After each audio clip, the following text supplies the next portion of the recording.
La Chine a toujours attiré Solène Bakowski, fascination sans doute née de son enfance qu'elle passa dans le quartier chinois du 13e arrondissement parisien. La Chine, elle en rêvait, elle en apprend la langue et s'y installe pendant quelques années. Oui, mais voilà, une fois sur place, en manque de repères, elle se replonge dans la littérature française. Et c'est peut-être de là que lui vient l'envie de l'écriture. De retour en France, Solène Bakowski publie un premier roman en 2014, Parfois on tombe. Elle entre alors dans la famille des auteurs de thrillers ou de romans noirs. Une bonne intention, un sac ont empêché de dormir bien des lecteurs. Solène Bakowski le reconnaît elle-même en allant dans ce registre littéraire, sans doute cherchait-elle à fuir ses propres démons, à mieux se connaître elle-même. Et puis en 2021, elle décide de changer d'écriture. Voici Rue du Rendez-vous, la rencontre de deux êtres cabossés par la vie et qui vont mutuellement céder et repartir. Cette histoire lumineuse et bouleversante lui permet alors d'aborder une nouvelle écriture et de toucher un nouveau public. Le succès se confirme avec le roman Il faut beaucoup aimer les gens, livre pudique et profondément humain publié l'an passé. Et puis voici ce nouveau titre, Ce que je n'ai pas su.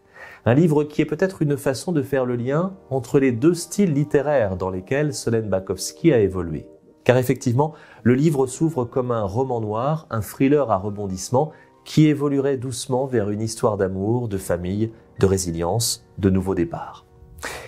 Hélène est professeure des écoles. Discrète, elle mène une petite vie sans histoire. Pourtant, pendant 10 ans, elle a été la compagne d'un écrivain ultra médiatisé, Paul Chevalier. Tel était leur deal, à elle l'ombre, à lui la lumière. Et pendant 10 ans, cette histoire d'amour a été belle. Mais un matin, Paul a quitté la maison pour ne jamais revenir, disparaissant aux yeux du monde. Un an plus tard, quand s'ouvre le roman, après avoir vainement cherché à comprendre cette séparation, Hélène semble reprendre la main sur sa vie.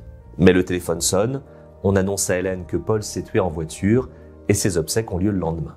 Décidée à en savoir plus, la jeune femme part dans ce petit village de l'Est de la France où a eu lieu l'accident. Et là, elle va découvrir que l'homme qu'elle aimait était en fait pour elle un formidable inconnu. Sur le thème de la destinée, de l'enfance, des secrets et des vies cachées, Solène Bakowski tricote un joli roman à l'intrigue bien menée, aux personnages forts et à la psychologie complexe. En faisant de son personnage central un écrivain réputé, Solène Bakowski donne aussi sa vision de l'univers littéraire et évoque la fragilité de la création artistique. Un roman profondément humain et sensible que l'on a du mal à lâcher. Ce que je n'ai pas su, le nouveau titre de Solène Bakowski, est publié aux éditions Plomb.